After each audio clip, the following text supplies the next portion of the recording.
Hello guys, good morning. So രാവിലെ തന്നെ ഇരുന്ന് പഠിക്കുകയാണ് ചെയ്തത്. അതായത് കെമിസ്ട്രിയാണ് നമുക്ക് എക്സാം, അതുകൊണ്ട് ഇരുന്ന് പഠിച്ചേ മതിയാകത്തുള്ളൂ. സോ ഫസ്റ്റ് ഞാൻ ആദ്യം പഠിച്ചതെല്ലാം റിവൈസ് ചെയ്തു.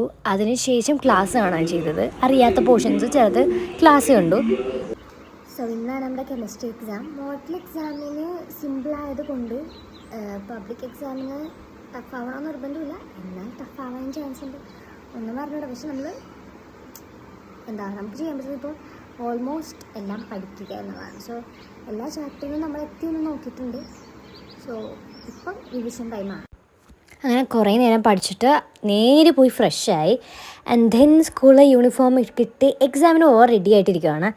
ആൻഡ് എക്സാം കഴിഞ്ഞ് തിരിച്ചു വന്നപ്പോൾ ഐ വാസ് ഓക്കെ എക്സാം ആയിരുന്നു. എനിക്ക് ഇഷ്ടപ്പെട്ടു. വലിയ കുഴപ്പമൊന്നും ഉണ്ടായില്ല എക്സാം, ബിക്കോസ് വിചാരിച്ച കുറേ ക്വസ്റ്റ്യൻസ് വന്നിട്ടുണ്ടായിരുന്നു. പക്ഷേ ചില ക്വസ്റ്റ്യൻസൊക്കെ ഒന്ന് കൺഫ്യൂസ്ഡ് ആയെങ്കിലും എൻ്റെ മാക്സിമം ഞാൻ ഹാർഡ് വർക്ക് ചെയ്തിട്ടുണ്ടായിരുന്നു. എൻ്റെ അതുപോലെ തന്നെ എനിക്ക് പറ്റുന്ന അത്ര ഞാൻ എഴുതി exam. So I am so happy. So ഇന്നിപ്പോൾ ഇത്രയുള്ളൂ. Bye by.